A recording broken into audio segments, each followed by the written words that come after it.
नमस्कार साथियों, Naira education institute में आपका हार्दिक स्वागत है। मैं प्रोफेसर महेंद्र सर आज आप लोगों को शिक्षा व मनोविज्ञान जो बाल विकास अभिज्ञान चाइल्ड डेवलपमेंट के रूप में आपकी परीक्षा में, चाहे वो प्राथमिक स्तर हो, चाहे वह UP TET C TET junior स्तर हो, चाहे बीए के स्टूडेंटों के लिए, एमए के स्टूडेंटों के लिए, बीएड के स्टूडेंटों के लिए, किसी भी लेवल पे ये पूछा जाता है शिक्षा व मनोविज्ञान। यूजीसी नेट में भी जो है कि इसकी चर्चा होती है, इससे संबंधित प्रश्न आते हैं। तो साथियों, आज मैं एजुकेशन एंड साइकोलॉजी को लेकर के आपके समक्ष आया हूँ, जो हर एक कंपटीशन में आपके लिए महत्वपूर्ण भूमिका रखता है।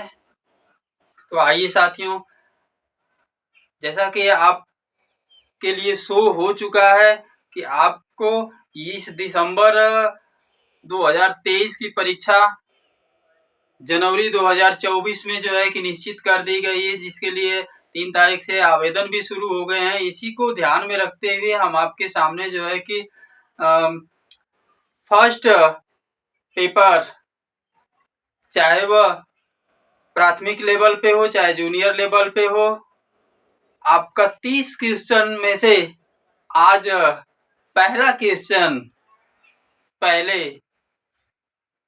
यूनिट को लेकर के आपके समक्ष हाजिर हुआ हूं। साथियों, जो भी साथी मेरे भाई बहन इस नायरा एजुकेशन इंस्टीट्यूट परिवार से जुड़े हुए हैं, पहली बार वीडियो को देख रहे हैं, मैं उनसे आग्रह करूंगा, निवेदन करके कहना चाहूंगा कि प्लीज मेरे साथ जुड़े हुए हैं तो इस चैनल को जो है कि लाइक व सब्सक्राइब कर दें, साथ में बेल आइकन दबाना ना भूलें, क्योंकि मैं आपकी परीक्षा जब तक संपन्न नहीं होगी तब तक आपके साथ जो है कि इस चाइल्ड डेवलपमेंट शिक्षा मनोविज्ञान को जो है बाल विकास अधिगम को लेकर के आपके साथ जुड़ा रहूंगा और आपकी तैयारी में आपका सहयोग करता रहूंगा। साथियों, किसी भी प्रकार का आपको प्रॉब्लम होने पर आप मुझसे जो है कि मेरा संपर्क नंबर 94 53 37 38 पर संपर्क कर सकते हैं। दूसरा नंबर मेरा है 930 50 26 171। इस पे जो है कि आप कांटेक्ट कर सकते हैं। तो साथियों, ज्यादा देर न करते हुए सीधे हम आपको शिक्षा व मनोविज्ञान में शिक्षा के तरफ लेकर के चलते हैं। मेरा नंबर नोट कर लीजिएगा आप लोग, 94 53 37 38 08 930 50 26 171 पे आपका जो है कि मुझसे जो है कि डायरेक्ट बात हो सकता है और आपसे चर्चाएं हो सकती हैं। साथियों, शिक्षा व मनोविज्ञान में हम शिक्षा पे आप फोकस करते हैं। शिक्षा के संबंध में आपने सुना है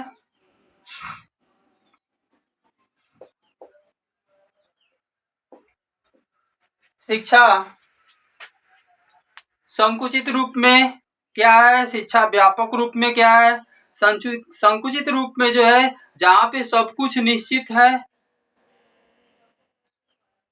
विद्यालय की शिक्षा, जहाँ पर बच्चे, क्लास, अध्यापक, समय, सब कुछ नियंत्रित रूप में ज्ञान का वर्धन होता है, वहां पर जो है शिक्षा को संकुचित रूप में देखा जाता है। और व्यापक रूप में शिक्षा को कहीं से भी लिया जा सकता है। जैसा कि आप सबको विदित है कि शिक्षा जीवन पर्यंत चलने वाली प्रक्रिया है। शिक्षा को विभिन्न परिभाषाओं के माध्यम से बहुत जो है कि आपने पढ़ा है, सुना है। जॉन डीवी को, एडम को,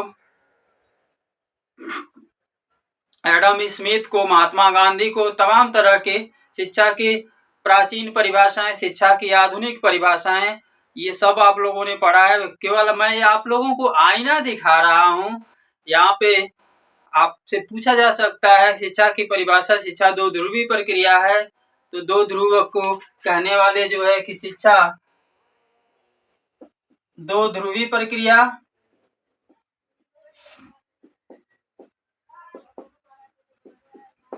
जॉन एडम, इन्होंने कहा है। इसको तीन ध्रुवी प्रक्रिया जो है जॉन डीवी ने कहा है। तीन ध्रुवी प्रक्रिया,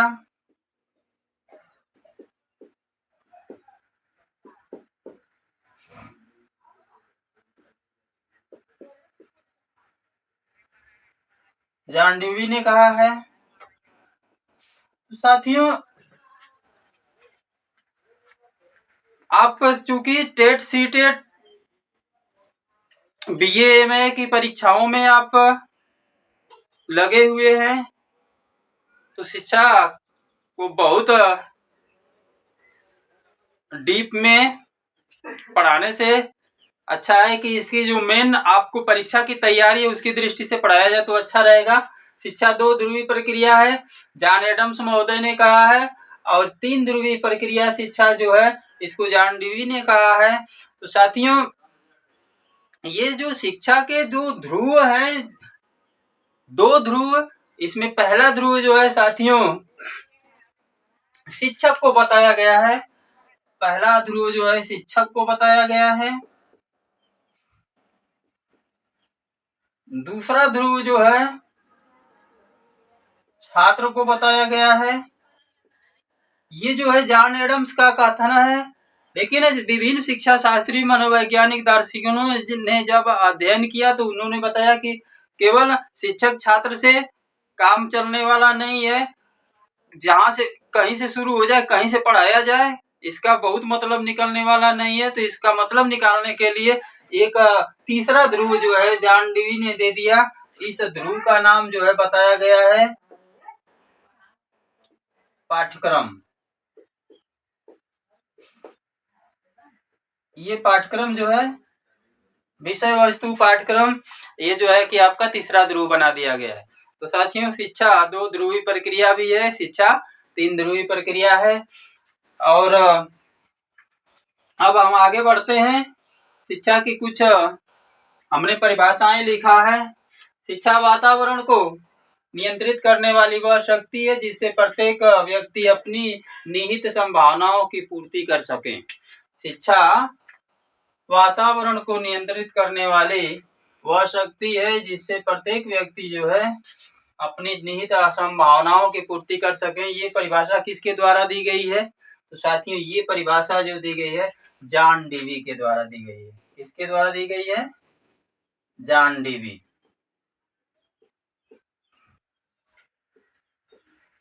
जॉन डीवी के द्वारा दी गई है। अगली परिभाषा है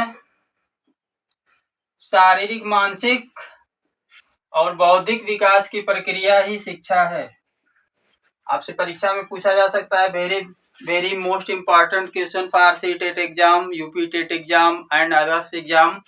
तो साथियों, शिक्षा मानसिक और शारीरिक, मानसिक और बौद्धिक विकास की प्रक्रिया ही शिक्षा है। ये साथियों जो परिभाषा दी गई है ये सब आधुनिक परिभाषाओं में आता है। ये प्लेटो की परिभाषा है। किसकी परिभाषा है? प्लेटो के द्वारा दी गई है। अगली परिभाषा, आधुनिक शिक्षा का संबंध व्यक्ति और समाज दोनों के कल्याण से है। वेरी मोस्ट इम्पॉर्टेंट क्वेश्चन आपका बन सकता है। तो आधुनिक शिक्षा का संबंध व्यक्ति और समाज दोनों के कल्याण से है। तो साथियों, ये परिभाषा फ्रेंडसन के द्वारा दी गई है। किसके द्वारा दी गई है? फ्रेंडसन के द्वारा दी गई है। इसको ध्यान में रखिएगा, ये फ्रेंडसन के द्वारा दी गई परिभाषा है। इस आधुनिक शिक्षा का संबंध व्यक्ति और समाज दोनों के कल्याण से। एक और परिभाषा मैंने दिया है, शिक्षा नियंत्रित वातावरण में मानव विकास की क्रिया है। शिक्षा नियंत्रित वातावरण में मानव विकास की क्रिया है, ये परिभाषा फ्रो के द्वारा दी गई है। किसके द्वारा दी गई है? फ्रो के द्वारा दी गई है। तो साथियों, शिक्षा पे जो है कि मैंने जो आज फोकस किया है वो चार परिभाषाओं को लेकर के अब मैं आपको लेकर के चलता हूं मनोविज्ञान की तरफ। थोड़ा वीडियो लंबा हो सकता है लेकिन आपके लिए बेहद महत्वपूर्ण होगा और मुझे आशा और विश्वास है कि आप मन लगा करके अपनी तैयारी करेंगे तो आपको इसका आने वाली परीक्षाओं में निश्चित रूप से लाभ मिलेगा और शायद इसी लाभ के लिए आप जो है कि समय और पैसा लगा करके अपना जो है लाइफ मजबूत करने के चक्कर में पड़े हुए हैं। अब मैं आपको सीधे शिक्षा के संबंध में बताया, अब लेकर के आपको चलता हूं मनोविज्ञान के संबंध में। मनोविज्ञान पे चर्चा करता हूं कि मनोविज्ञान क्या है। मनोविज्ञान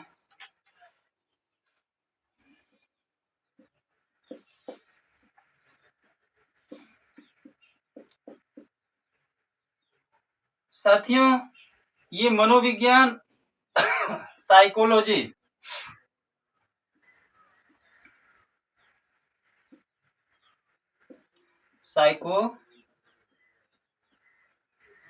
साइकोलॉजी ये साथियों, साइकोलॉजी ग्रीक भाषा का शब्द। कौन सा? ग्रीक भाषा। ये भी दो शब्दों से मिलकर के बना है। ये ग्रीक भाषा के शब्द हैं। ग्रीक भाषा का शब्द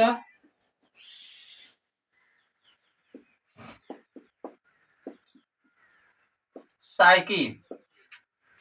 क्या है? साइकी। और दूसरा है लोगोस।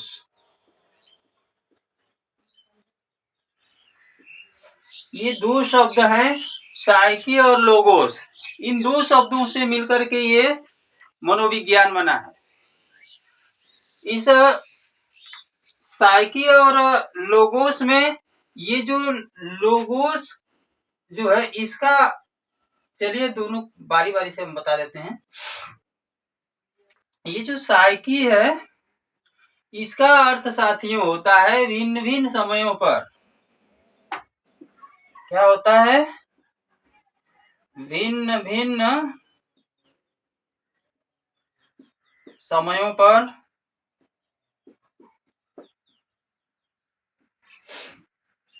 भिन्न भिन्न समयों पर भिन्न भिन्न रूप,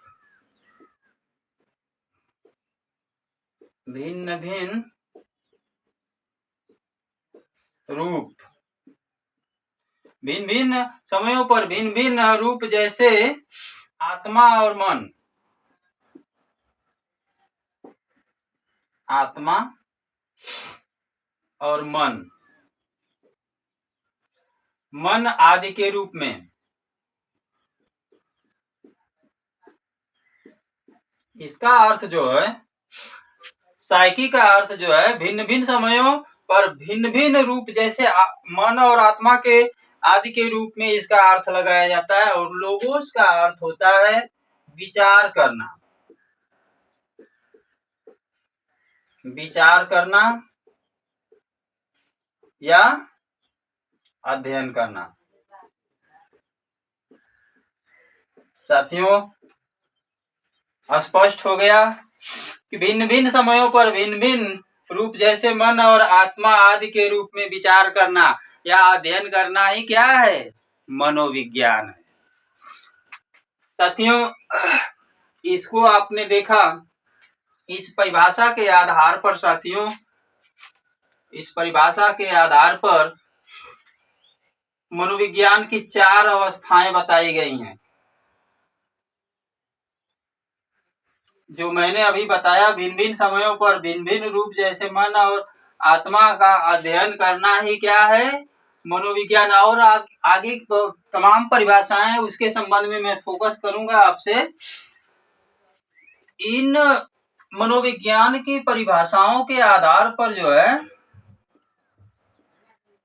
परिभाषा के आधार पर मनोविज्ञान की आपसे परीक्षा में पूछा जाता है, परिभाषाओं के आधार पर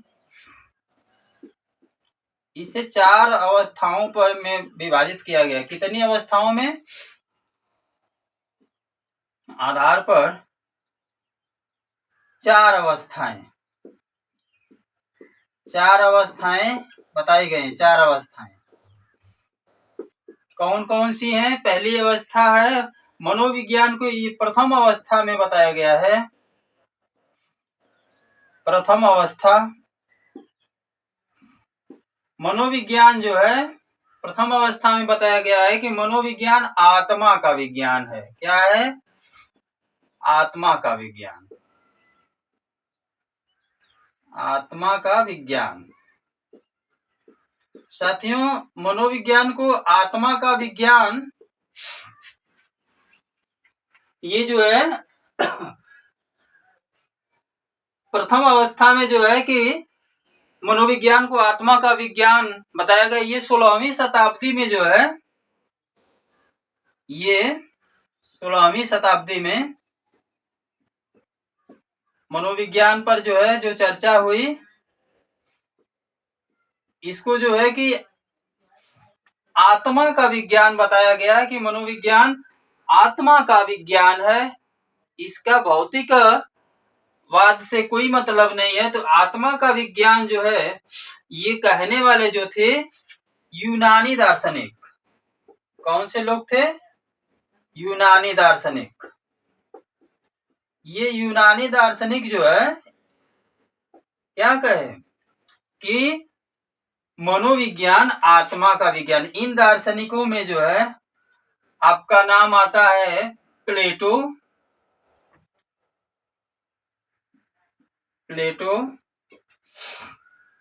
अरस्तु, डेकार्टे।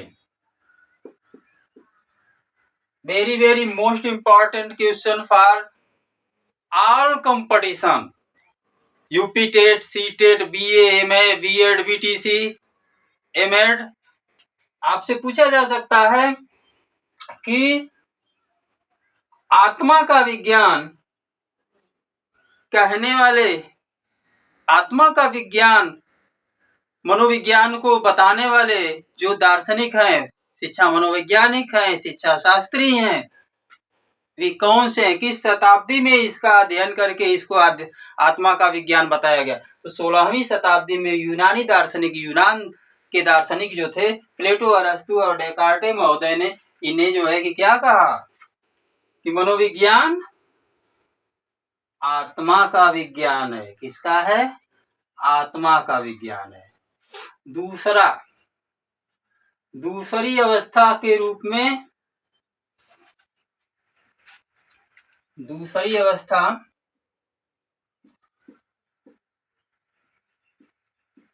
द्वितीय अवस्था में जो है मनोविज्ञान को मन का विज्ञान बताया गया है। किसका? मन का विज्ञान। तो साथियों, मन का विज्ञान 17वीं शताब्दी में, 17वीं शताब्दी में जो है इसे जो है मन का विज्ञान बताया गया। इसका अर्थ जो है, मनोविज्ञान का अर्थ किससे लगाया गया? मन से लगाया गया, और जिसके कारण इसे जो है मन का विज्ञान कहा गया। मनोविज्ञान का अर्थ जो है मन से लगाने के कारण जो है इसको जो है मनोविज्ञान जो है कि कहा गया कि ये मनोविज्ञान मन का विज्ञान है 17वीं शताब्दी में। अब आ जाइए साथियों, ये तीसरी अवस्था, तीसरी अवस्था में जो है इसको जो है तृतीय अवस्था, चेतना का विज्ञान। तीसरी अवस्था में चेतना का विज्ञान, चेतना का विज्ञान तीसरी अवस्था में बताया गया है। चेतना, चेतन शब्द से चेतना बना है। तो साथियों चेतन का अर्थ क्या होता है, आपसे पूछा जा सकता है कि चेतन का मतलब क्या है। तो साथियों चेतन शब्द से हमें, एकदम साफ शब्दों में मैं लिख दे रहा हूं, चेतन शब्द से चेतन शब्द से हमें किसका बोध होता है, अपनी वर्तमान जागरूकता। चेतन शब्द से हमें अपनी वर्तमान जागरूक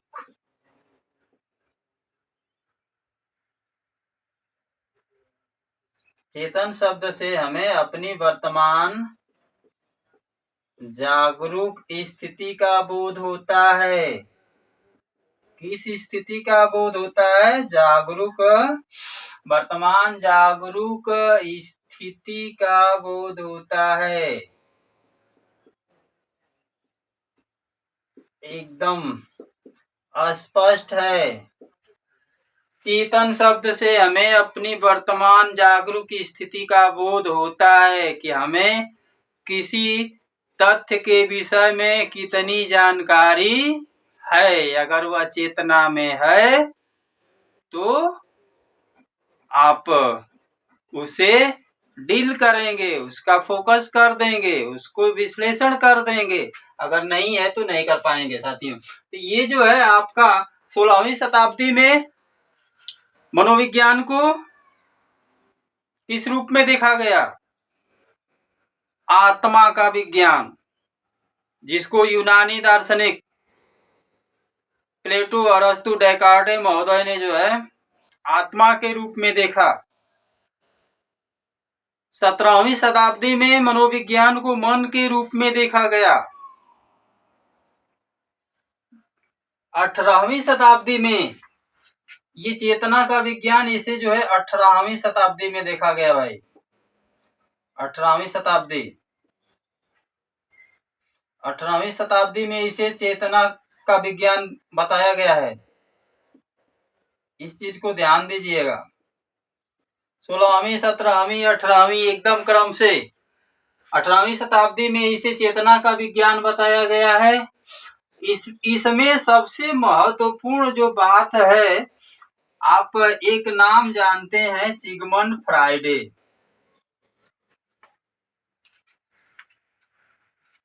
इसका नाम मैंने बताया, सिगमंड फ्राइडे। सिगमंड फ्राइडे ने मन की 3 स्तर बताए हैं साथियों। सिगमंड फ्राइडे मन के 3 स्तर बताए। सिगमंड फ्रायड, इन्होंने मन के 3 स्तर बताया है। मन के कितने स्तर,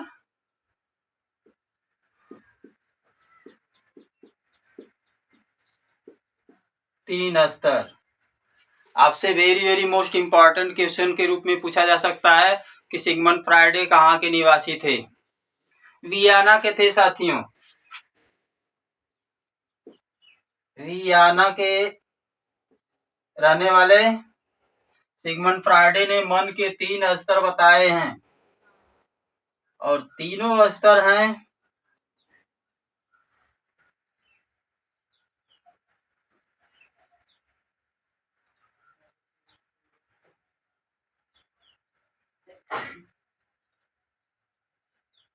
ये सेंटर पॉइंट है।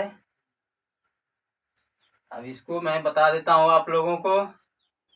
मन के 3 स्तर, एक स्तर हो गया ये, चलिए ये बना दिया मैंने। ये मन के 3 स्तर, एक स्तर ये हो गया, दूसरा स्तर जो है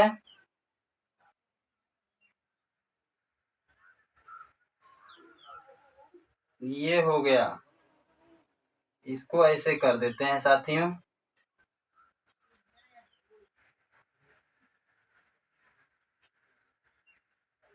लीजिए,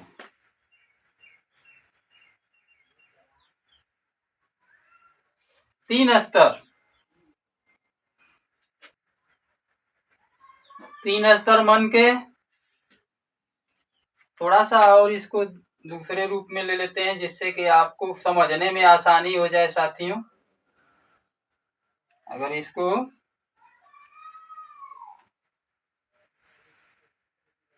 यूं कर लेते हैं, ये अब सही हो गया साथियों, अब ये सही हो गया। ये आपका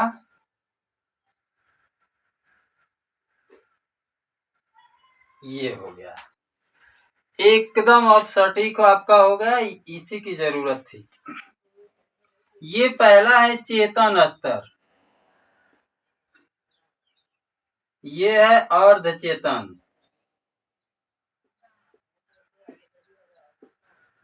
और ये है अवचेतन।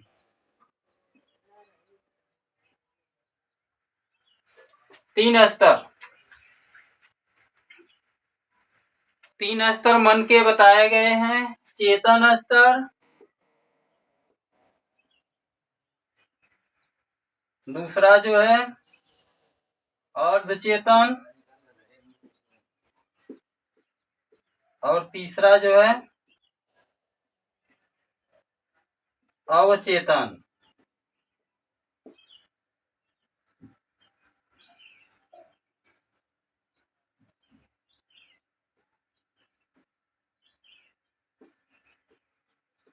अब साथियों, जो बालक अथवा व्यक्ति पढ़ता है तो उसका जो ज्ञान होता है इस चेतन स्तर में जाता है। कहाँ पे जाता है? चेतन स्तर पे, चेतन मन में चला जाता है। तभी तो बालक से पूछा जाता है कि बालक समझ में आया, तो बालक बोलता है हाँ समझ में आया। और कुछ देर के बाद, कुछ दिनों के बाद जब इसी बात को पूछा जाए कि पिछले दिन जो हमने पढ़ाया था उस पे कुछ चर्चा हो जाए, तो इस चेतन मन में जिसके पास रहता है वो बताता है, और जिसके पास चेतन मन से हट जाता है वो कहाँ जाता है? वो मैटर वो अर्ध चेतन में जाता है। कुछ याद रहता है, कुछ भूल जाता है, कुछ याद रहता है, कुछ भूल जाता है। और जिसको एकदम भूल जाता है तो वो अवचेतन में चला जाता है। तो इसी का परसेंटेज ज्यादा है। व्यक्ति के पास जो है, बालक के पास जो है ज्ञान तो है, हनुमान को भी तो ज्ञान था, लेकिन पता था क्या उनको? उनको पता बताया गया, तब जो है वो जो है कि अपना इस दुनिया में जो है कि यश कमाए, जिनकी पूजा की जाती है। तो साथियों, आपकी भी पूजा होगी, आपकी भी पूजा होगी, लेकिन कार्य करना पड़ेगा। तो यहाँ पर जो है चेतन मन, करंट ऑफ माइंड, चेतन मन, और उलझ गए तो अर्ध चेतन में, और भूल गए तो अवचेतन में। ये जो है सिगमंड फ्रायड वियना के निवासी जो है चेतन मन के तीन स्तर बताए, और उन्होंने कहा कि इसी के आधार पर जो है मनोविज्ञान का अध्ययन किया जाता है। इसलिए ये जो है आपका मनोविज्ञान कौन सा विज्ञान है? चेतना का विज्ञान है। अंतिम पॉइंट पे साथियों अब चलते हैं। चौथी अवस्था, चार अवस्थाओं की चर्चा मैंने किया था। अब शिक्षा मनोविज्ञान की चौथी अवस्था जो है व्यवहार का विज्ञान। किसका विज्ञान बताया गया है? शिक्षा मनोविज्ञान व्यवहार का विज्ञान है। व्यवहार का विज्ञान, व्यवहार की परिभाषा कोई बताए भाई, व्यवहार किसे कहते हैं? व्यवहार चतुर्थ अवस्था, very very most important question for psychology. व्यवहार का विज्ञान ये 20वीं शताब्दी, 16, 17, 18, इसके बाद 20वीं शताब्दी में जो है इसको व्यवहार का विज्ञान बताया गया है। इसकी चर्चा साथियों 20वीं शताब्दी में की गई है। इस दिशा में सबसे पहला प्रयत्न जो है